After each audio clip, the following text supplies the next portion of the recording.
অনেক বাধা আছে, অনেক সমস্যা আছে। তারপরেও আমরা যদি সাংবাদিকতা করতে চাই, সাংবাদিকতা মানে হচ্ছে ক্ষমতাকে প্রশ্ন করতে হবে,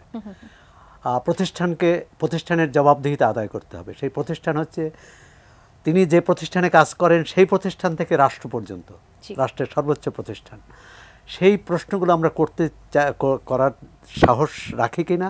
দ্বিতীয় হচ্ছে সরকার কমিশন করার কথা বলেছে। কমিশনের উদ্দেশ্য যদি হয় যে এই সেক্টরে যারা কাজ করছেন তাদের জন্য একটি নীতিমালা করা, একটি আইন কানুন করা, যে আইন কানুনের ভিত্তিতে কর্মীরা চলবেন এবং তাদের সুযোগ সুবিধা, তাদের অধিকার ভোগ করতে পারবেন, তাহলে আমরা স্বাগত জানাই। আর যদি সেই কমিশনের উদ্দেশ্য হয় খবরদারি করা, হস্তক্ষেপ করা, তাহলে কিন্তু সেই কমিশন কোনো কাজে দেবে না।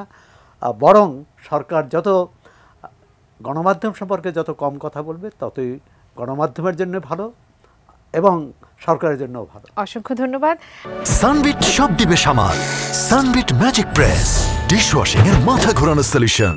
ডাক্তার শাহাদাত হোসেন, আপনার কাছে আসি, একেবারে শেষ পর্যায়ে রয়েছে। আমরা আসলে সংস্কার নিয়ে এত বেশি কথা বাংলাদেশে কখনো হয়নি। আমরা যখন সংস্কারের কথা বলছি তখন সব থেকে বেশি নজর থাকছে যে রাজনৈতিক দলগুলোর সংস্কার কতটুকু হবে, সেটা নিয়ে একটু জানতে চাইবো। রাজনৈতিক দলের ভবিষ্যৎ আসলে কি দেখতে পাচ্ছি? রাজনৈতিক দলের সংস্কার অবশ্যই হওয়া উচিত, যেটা আমরা করছি এখন। দেখুন, আমাদের যে কোনো জায়গায় আজকে আমরা যে কর্মীর কিংবা ইভেন যারা অনুপ্রবেশকারী আজকে আমাদের দলে যোগ দিচ্ছে তাদেরকেও কিন্তু আমরা, যারা করছে তাদেরকেও আমরা বহিষ্কার করছি। আমরা কিন্তু আমাদের দল থেকে কিন্তু এটা শুরু করছি এবং আলটিমেটলি গিয়ে আজকে দেখেন কিন্তু এই যে প্রবণতাটা কিন্তু আস্তে আস্তে কমে গেছে। তারেক রহমান সাহেব কিন্তু এই ব্যাপারে খুব স্ট্রিক্ট, উনি সারা বাংলাদেশে ওনার বার্তা ছড়িয়ে দিচ্ছে কোনো অনুপ্রবেশকারী যাতে আমাদের দলে প্রবেশ করতে না পারে। আরেকটি জিনিস আমি আসলে বলতে চাই যে ইনফ্যাক্ট একটি অন্তর্বর্তীকালীন সরকার যখন জনগণের দ্বারা নির্বাচিত কোনো সরকার ইনফ্যাক্ট সব সংস্কার করতে পারে না। সংস্কার করতে হলে একটি রাজনৈতিক সরকারের প্রয়োজন হয়।